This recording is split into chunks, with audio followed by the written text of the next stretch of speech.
Good evening, everybody. Welcome to another reading of Star Wars Episode 4, A New Hope.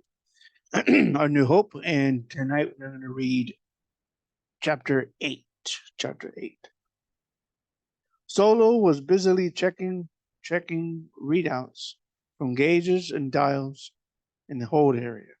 Occasionally, he would pass a small box across various sensors, study the result, and cluck with pleasure. You can stop worrying about your Imperial friends, he told Luke and Ben. They'll never be able to track us now. Told you I'd lose. Kenobi might have nodded briefly in response, but he was engaged in explaining something to Luke. Don't everybody thank me at once. Solo grunted, slightly miffed. Anyway, navigation computer calculates our arrival order in orbit in O200. I'm afraid that after this little venture, I'll have to forge a new registration. He returned to his checking, passing in front of a small circular table. The top was covered with small squares lit from beneath, while computer monitors were set into each side. Tiny three-dimensional figures were projected above the tabletop from various squares. Chewbacca sat hunched over one side of the table, his chin resting in massive hands, his great eyes glowing, facial whiskers wrinkled upward. He gave every sign of being well pleased with himself. At least he did until R2D2 reached up with its stubby clawed limb across from him and tapped his own computer monitor. One of the figures walked abruptly across the board to a new square and stopped there. An expression of puzzlement, then anger, crossed the Wookiee's face as he studied the new configuration. Glaring up and over the table, he vented a stream of abusive gibberish on an inoffensive machine. R2 could only beep in reply, but 3PO soon interceded on behalf of his less eloquent companion and began arguing with the hulking anthropoid. He executed a fair move, screaming about it one up. Attracted by the commotion, Solo looked back over his shoulder, frowning slightly. Let him have it. Your friend's way ahead anyhow. It's not wise to upset a Wookiee. I can sympathize with that opinion, sir, the rebuke countered. But there is principle at stake here. There are certain standards any sentient creature must hold to.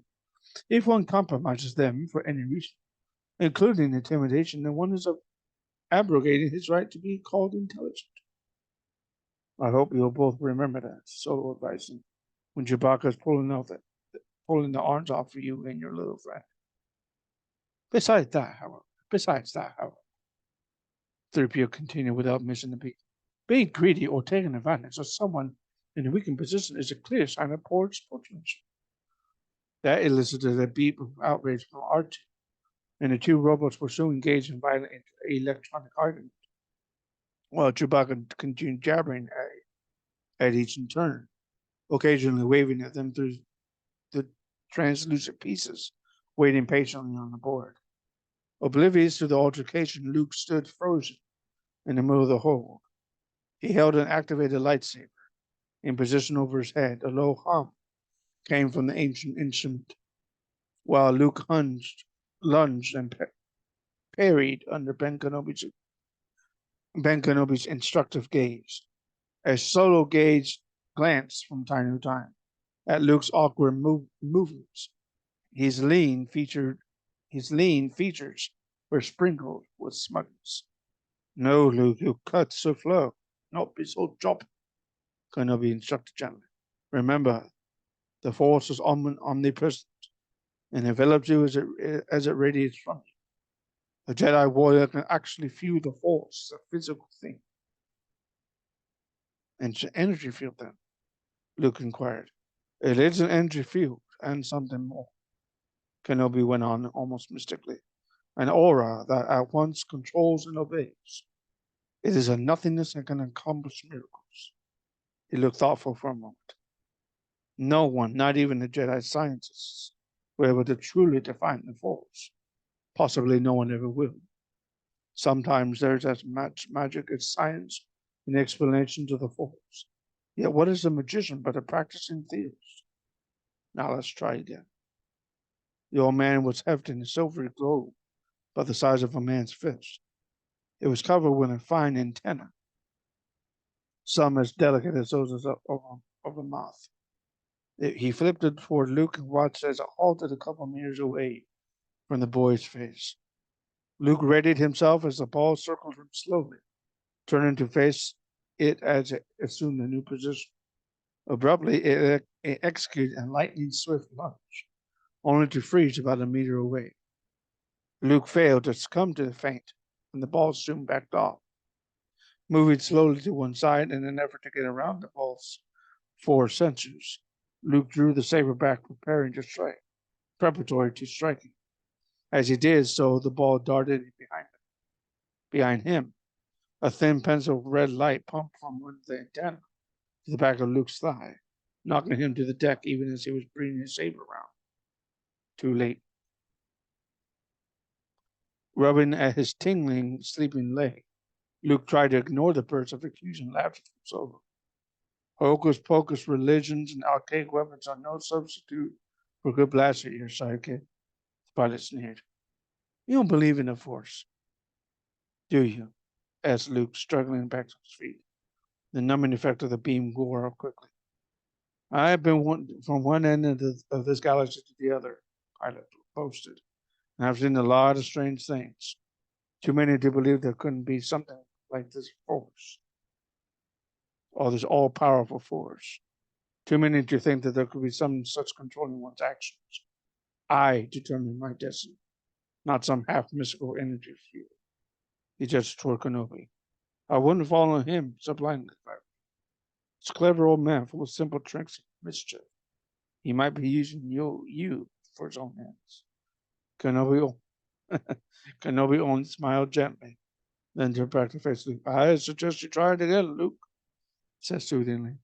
You must try to divulge your actions from conscious control. Try not to focus on anything concrete, visually or mentally. You must let your mind drift. Only then can you use the Force. You have to enter a state in which you act on what you sense, not on what you think beforehand. You must cease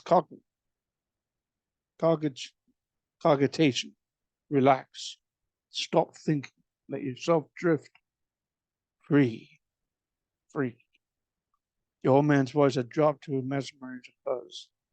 As he finished, the chrome ball darted at Luke.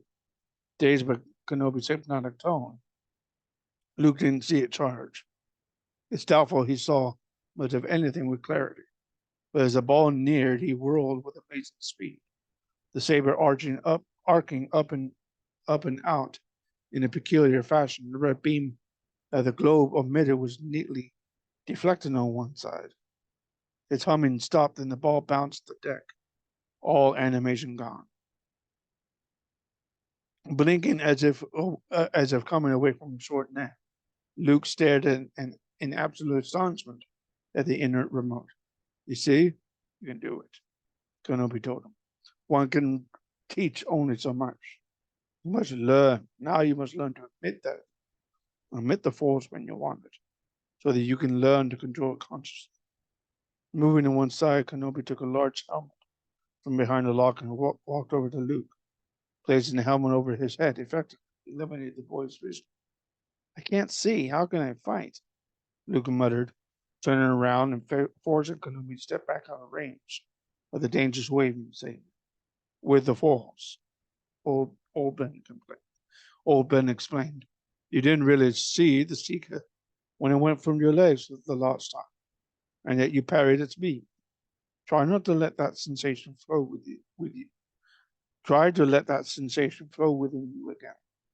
I can't do it, Luke moaned. I'll get hit again. Not if you let yourself trust you, Kenobi insisted, none too convincingly for Luke. It's the only way to be certain you're relying wholly on the Force. Noticing that the skeptical Corellian had turned to watch, Kenobi hesitated momentarily. It did Luke no good to have the self-assured pilot laugh every time the mistake was made. But coddling the boy would do him no good either, and there was no time for it anyway. Throw him in and hope he floats, Ben instructed himself firmly. Bending over the chrome globe, He touched the control with his side, then he tossed it straight up. It arched toward Luke, breaking in midfall. That's breaking with BRA, not BREA. KING. In midfall, the ball plummeted stone-like toward the deck. Luke swung the saber at it. While it was a commendable try, it wasn't nearly fast enough. Once again, the little antenna glowed.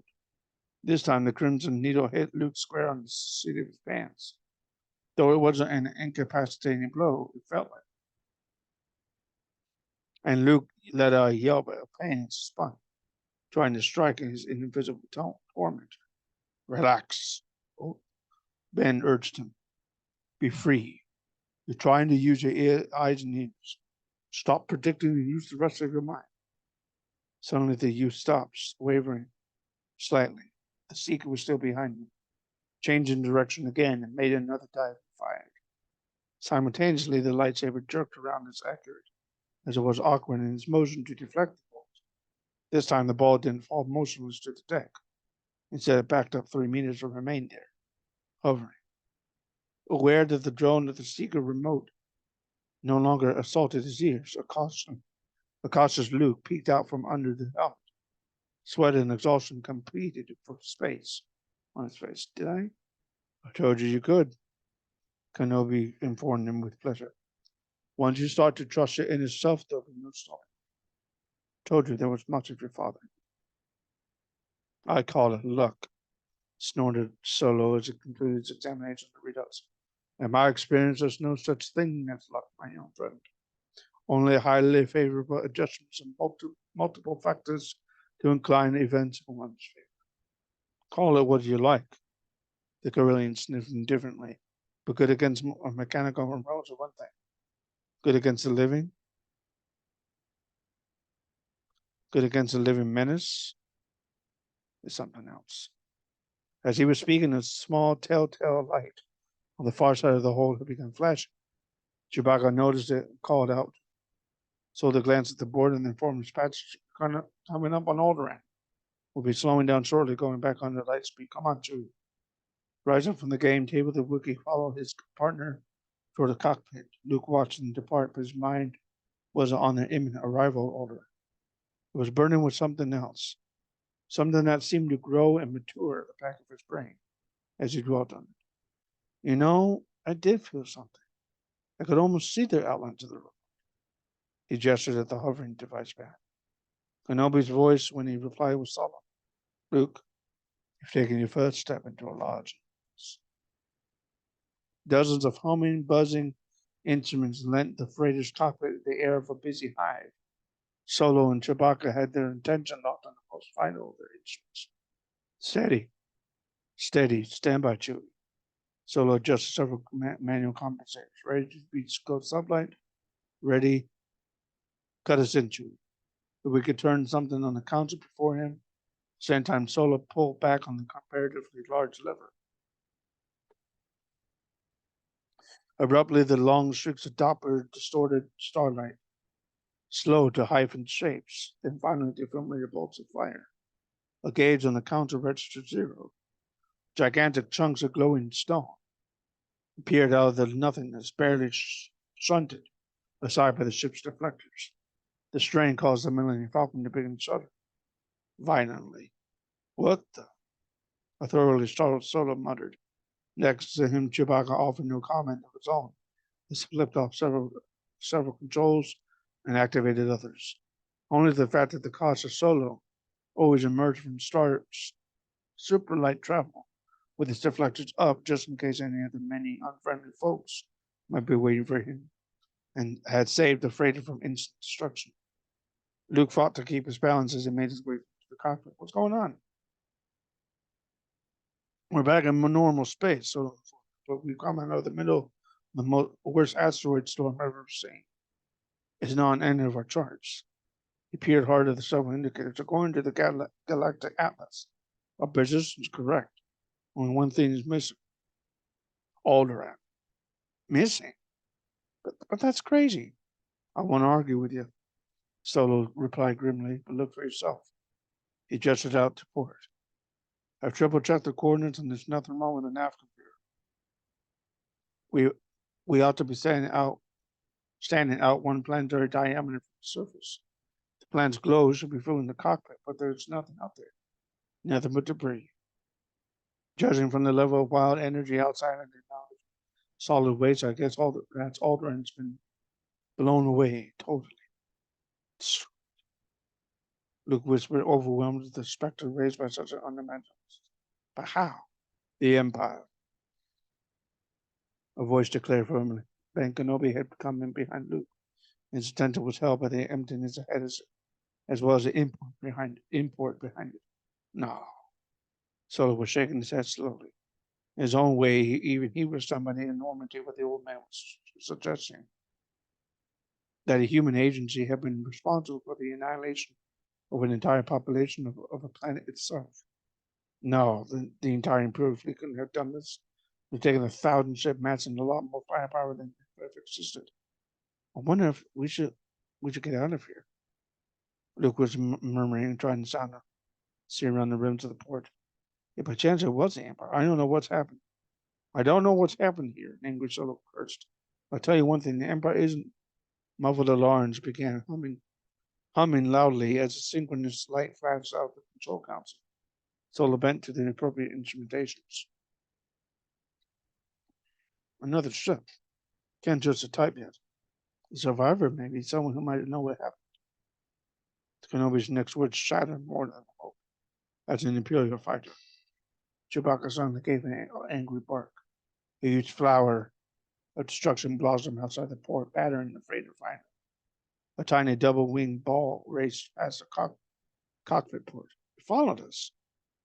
Tatooine? He couldn't have, Solo said. Not in hyperspace.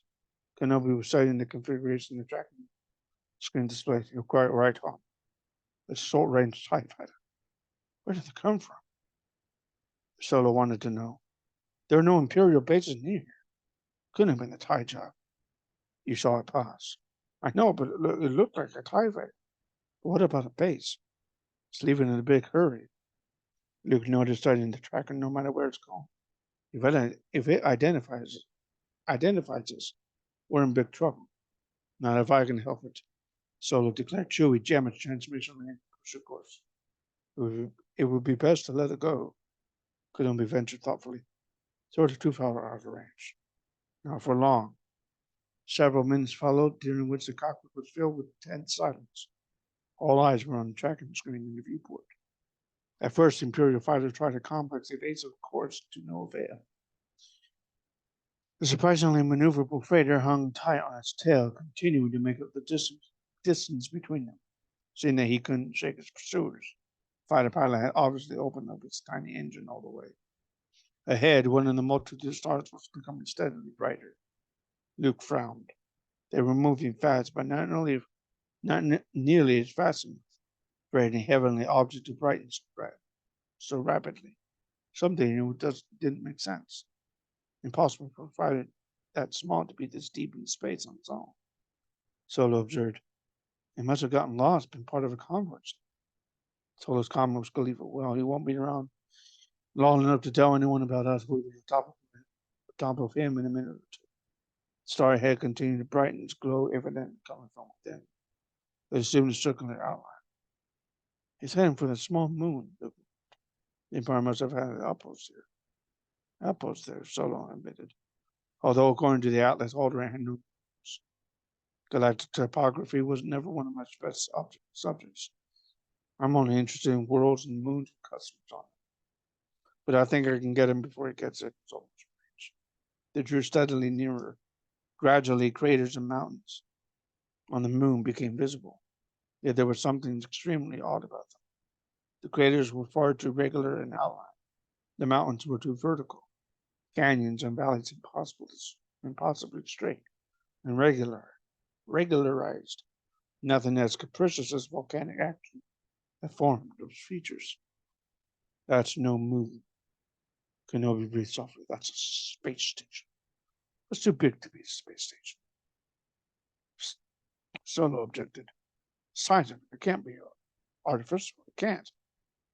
I have a very strange feeling about this, was Luke's response. Luke's comment. Abruptly, the usual calm Kenobi was turning the ship around. Let's get out of here. Yeah, so I think you're right, old man. Full reverse, Chewie. The wicket started adjusting controls, and the freighter seemed to slow, arcing around in a broader curve. The tiny fighter leaped instantly toward the monotonous station until it was swallowed up by its overpowering bulk. Chewbacca chattered something that Solo as the ship shook and strained against unseen forces. Lock in auxiliary power, Solo ordered.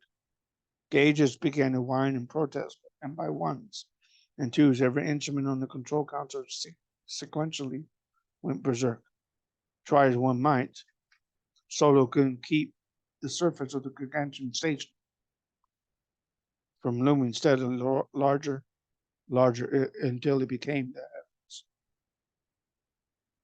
Luke stared wildly at secondary installations stricken mountains, dish antenna larger than all of Mos Eisley. Why are we still moving towards it? Too late, Kenobi whispered softly. A glance at Solo confirmed his concerns. Kind of tractable and stronger as one I've ever seen. It's dragging us in, pardon me. You mean nothing you can do? Luke asked, feeling unbelievably helpless. Solo studied the overloaded sensor readouts, shook his head, not against this kind of power. I'm on full power myself, kid. It's not shifting now, of course. A fraction of a degree, it's no use. And I have to shut down and we'll melt our engines. But they're not going to suck me up like someone's dust without a fight. He started to vacate the pilot's chair, who was strained by an aged yet powerful hand on his shoulder. An expression of concern was on the old man's face, and yet a suggestion of something somewhat less funereal. It was a fight you cannot win. Oh, my boy, there are always alternatives to fighting. The true size of the battle station became apparent as the freighter was pulled closer and closer. Running around the station's equator was an artificial cluster of metal mountains, docking ports stretching beckoning fingers nearly 2 kilometers above the surface. Now only a minuscule speck against the gray bulk of the station, and Millennium Falcon was stuck toward one of those steel pseudopods and finally swallowed by it. A lake of metal closed off the entryway, and the freighter vanished as if it never existed. Vader stared at the motley array of stars displayed on the conference room map, while Tarkin and Admiral Motti conferred nearby. Interestingly, the first use of the most powerful destructive machine ever constructed has seemingly had no influence at all on the map, which in itself represented only a tiny fraction of the section of one modest-sized galaxy. It would take a micro breakdown of a portion of this map to reveal a slight reduction in spatial mass caused by the disappearance of Alderaan. Alderaan, with its many cities, farms, factories, and towns, traders, Vader reminded himself. Despite his advances in intricate technological methods of annihilation, the actions of mankind remained unnoticeable to an uncaring, unimaginably vast universe. If Vader's grandest plans ever came to pass, all that would change. He was well aware that despite all their intelligence and drive, the vastness and wonder were lost on the two men who continued to chatter monkey-like behind him. Tarkin and Motti were talented and ambitious, but they saw things only on the scale of human pettiness. It was a pity, Vader thought, that they did not possess the scope to match their abilities. Still, neither man was a Dark Lord. As such, little more could be expected. These two were useful now and dangerous, and someday they, like Alderaan, would have to be swept aside. For now, he could not afford to ignore them.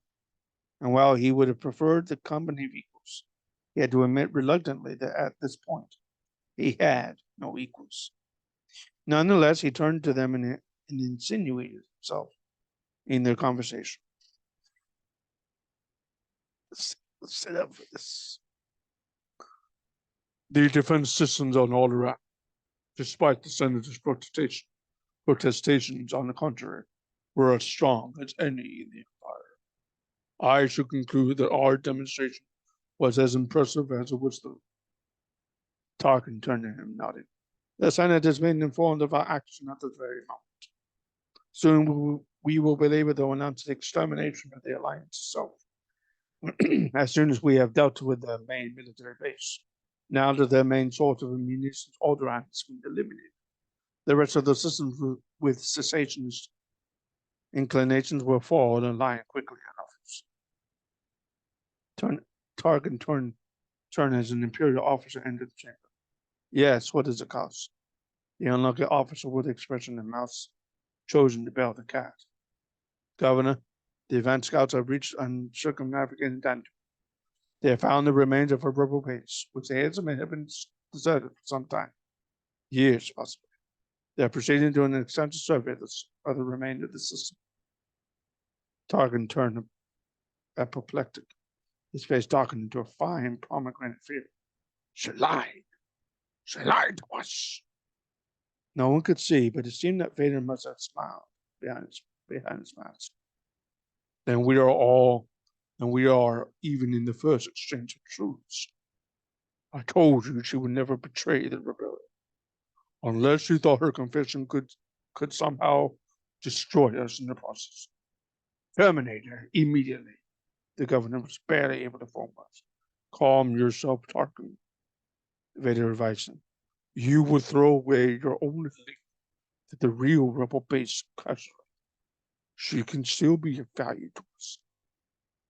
Ah, you just said it yourself, Vader. I'll get nothing more out of it. I'll find that hidden fortress if I have to destroy every star system in the sector. How? A quiet yet demanding beep interrupted. Yes, what is it? He inquired irritably. A voice reported over the unseen speakers. Sirs, we've captured a small freighter that was entering the remains of Alderaan.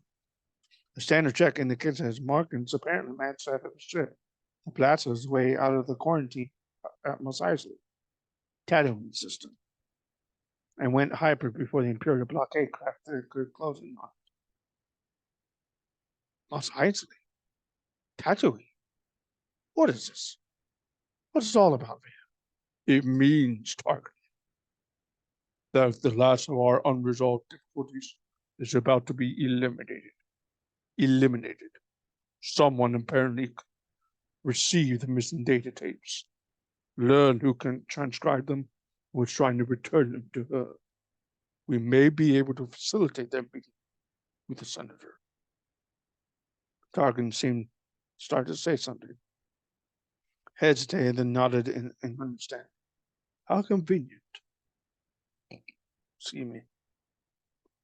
I leave this matter in your hands.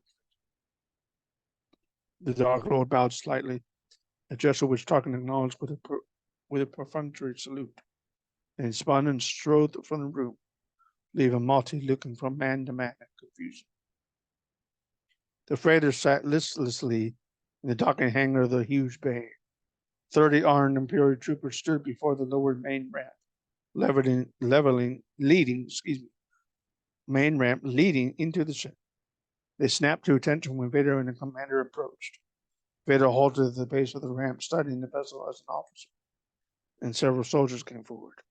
There was no reply to our repeated signals, sir, so we activated the ramp from outside. We've made no contact with anyone aboard, either by communicator or in person. Send your men in, Vader ordered. Turning, the officer relayed the command to non-com who barked orders. A number of the highly armored soldiers made their way up the ramp and entered the outer hall. They advanced with approachable caution. Inside, 2 men covered a third as advanced. Moving in groups of 3 in this fashion, they rapidly spread through the ship. Corridors rang hollowly under metal-shod feet, and doors slid open willingly as they were activated. Empty. Check the cockpit. Several troopers made their way forward and slid the portal aside, only to discover the pilot's chairs as vacant as the rest of the freighter. Controls were deactivated and all systems shut down. Only a single light on the console winked on, odd and not fitfully. The sergeant moved forward, recognizing the source of the light, and activated the appropriate controls. A printout appeared on a nearby screen. He studied it intently and then turned to convey the information to Superior, who was waiting by the main hatch. That worthy listened carefully before he turned and called down to the commander of Vader. There's no one aboard, sir. The ship is completely deserted, sir. According to the ship's log, the crew abandoned ship immediately after liftoff and set her on automatic throttle. Possibly a decoy. Then they should be on Tatooine. Possibly. Several of the escape pods have been jettisoned. Did you find any droids on board? No, sir, nothing. If there were any, they must have abandoned the ship along with the organic crew. Vader hesitated before replying. When he did so, uncertainty was evident in his voice. This doesn't feel right. Send a fully equipped scanning team home. I want every centimeter of the ship checked out. See to it as soon as possible. With that, he whirled and stalked from the hangar, pursued by the infuriating feeling that he was overlooking something of vital importance. The rest of the assembled soldiers were dismissed by the officer. On board the freighter, the last lone figure left off examining the space beneath the cockpit consoles and ran to join his comrades. He was anxious to be off this ghost ship and back in the comfortable surroundings of the barracks. His heavy footsteps echo through the once more empty freighter. Below, the muffled sounds of the officer giving final orders faded, leaving the interior in complete quiet. The quivering of a portion of the floor was the only movement on board. Abruptly, the quivering became a sharp upheaval. Two metal panels popped upwards, followed by a pair of troubled heads. Han Solo and Luke looked around quickly. They managed to relax a little when it became clear the ship was as empty as it sounded. Lucky you built these compartments, Luke commented. Solo was not cheerfully confident. Where do you think I kept smuggled goods? In the main hold? I mean, I never expected to smuggle myself. He started violently at the sun's sound. But there was only another of the panels stripped aside. It's ridiculous. It's not going to work. Even if I could take off and get past this closed hatch, we never get past the tractor beam. Another panel opened, revealing the face of the elderly imp. Imp? That word. You leave that to me. I was afraid you would say that. You damn fool, old man. Kenobi grinned. What does that say of the man who allows himself to be hired? Solo muttered something under his breath as they pulled themselves clear of the compartments. Chewbacca doing so with a good deal of grunting and twisting. Two technicians had arrived at the base of the ramp. They reported to the two board soldiers guarded. Ship's all yours. If the scanners pick up anything, report it immediately. The men nodded, then strained to lug the heavy equipment up the ramp. As soon as they disappeared inside, a loud crash was heard. Both guards whirled and heard a voice call. Hey, down there. Could you give us a hand with this? One trooper looked at his companion, who shrugged. They both started up the ramp, muttering at the inefficiency of mere technicians. A second crashing sound reverberated, but now there was no one left to hear it. But the absence of the two troopers was noticed. Soon thereafter, a gantry officer passing the window of a small command office near the freighter entrance glanced out, frowning when he saw no sign of the guards. Concerned but not alarmed, he moved to the comlink and spoke into it as he continued to stare at the ship. THX 1138, why aren't you at your post? THX 1138, do you copy? Speaker gave back only static. THX 1138, why don't you reply? The officer was beginning to panic when an armored figure descended the ramp and moved toward him, pointing to the portion of his helmet covering his right ear. The figure tapped it to indicate the comic inside wasn't working. Shaking his head in disgust, the Gantry gave his busy aid an annoyed look as he made it for the door.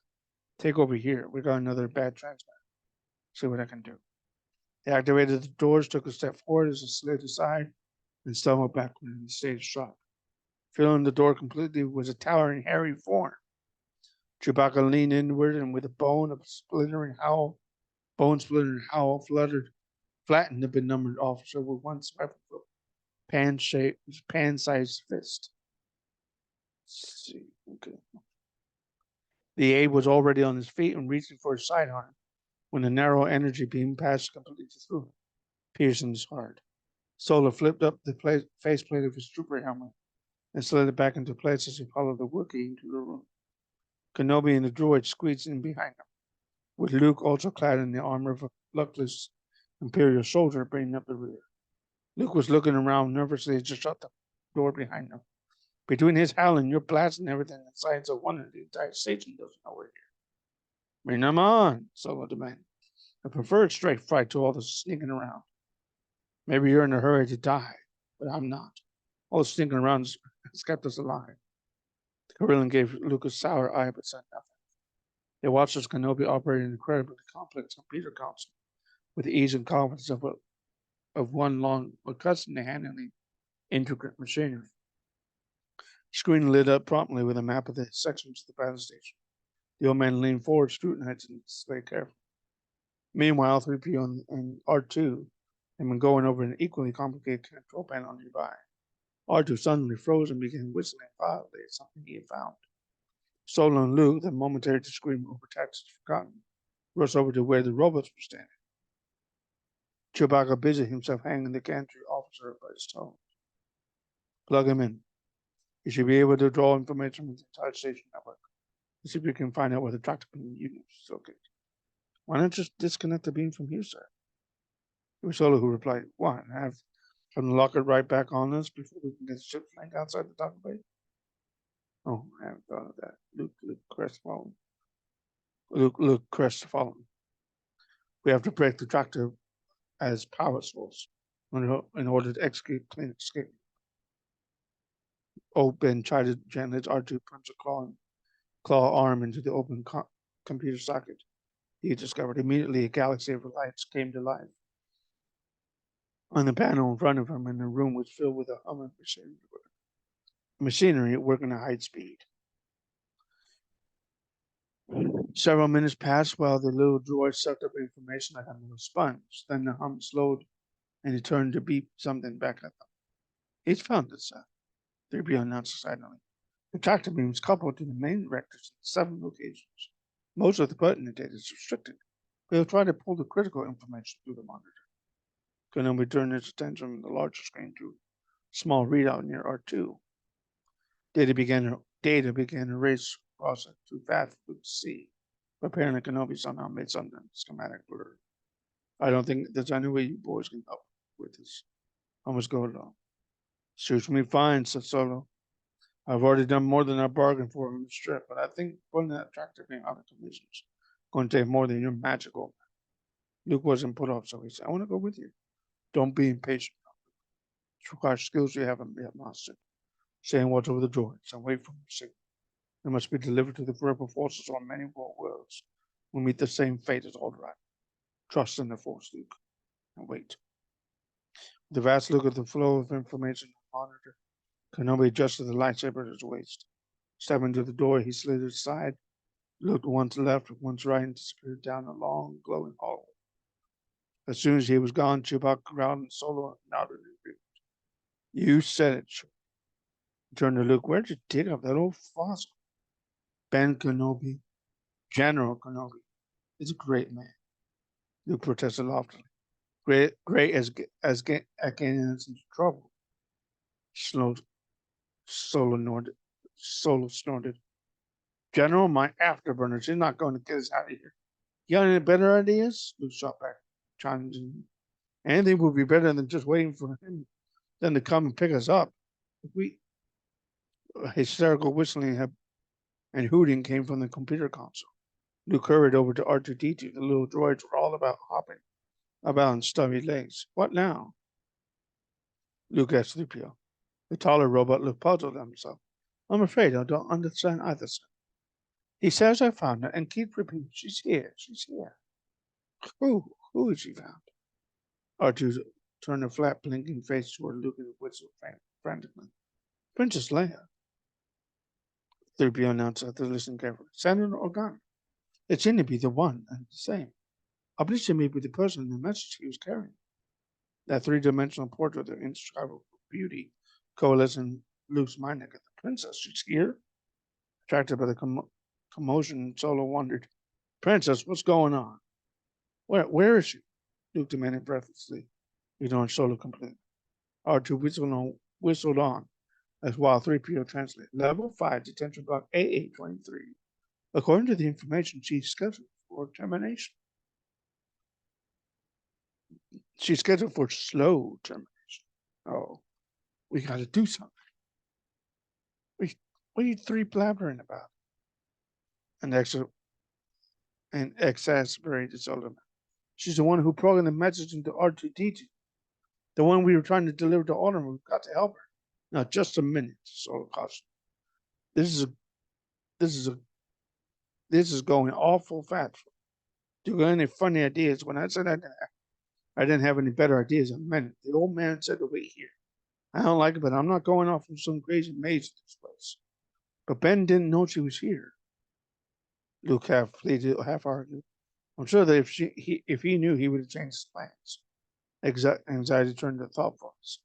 Now, if we could just figure out a way to get into the detention block.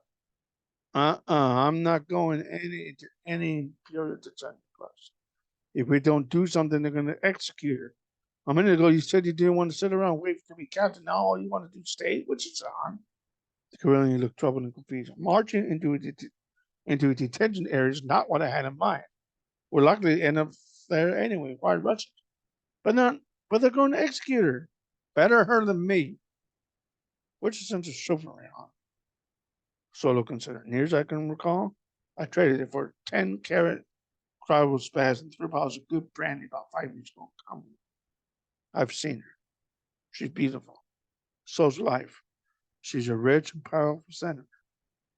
Luke pressed, hoping an appeal to Solo's baser instincts might be more effective. If we could save her, the reward will be substantial. Rich? And Solo looked at him. Wait a minute. Reward from whom? From the government on Alderaan? He made sweeping gestures through the hangar by the implication of the space where Alderaan had once orbited. Luke thought furiously. If she's being held here and is scheduled to be executed, that means she must be dangerous in some way to whoever destroyed Alderaan, to whoever had the station built. You can bet it has something to do with the Empire instituting a reign of full repression. I'll tell you who will pay for her rescue and for the information she holds. The Senate, the Rebel Alliance, and every concern that did business with Alderaan. She could be the sole surviving heir of the awful wealth of the entire system. The reward could be more than wealth than you can imagine. I don't know, I can imagine quite a bit. He glanced at Chewbacca, who grunted a terse reply. Solo shrugged back at the big Wookiee. All right, we'll give it a try. But you better be right about the reward. What's your plan, kid? Luke was momentarily taken aback. All his energies up to now had been concentrated on persuading Solo and Chewbacca to aid in the rescue attempt. That accomplished, Luke became aware he had no idea how to proceed. He had grown used to old Ben and Solo giving directions. Now the next move was up to him. His eyes were caught by several metal circlets dangling from the belt of Solo's armor. Give me those binders and tell Chewbacca to come over here.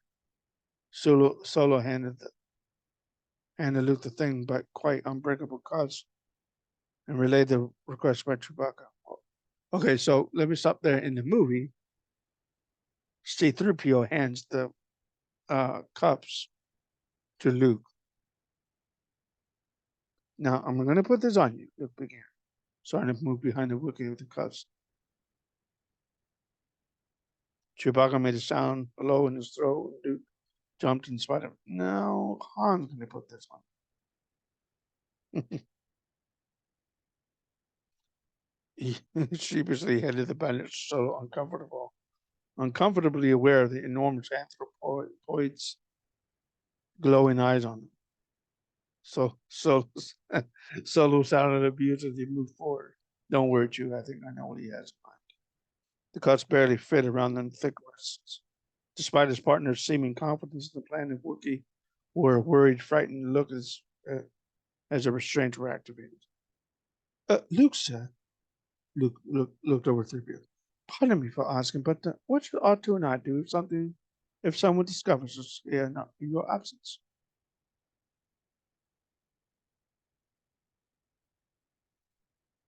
Okay. In the book, Luke does not say lock the doors. So, but I'm going to say lock the doors by Luke.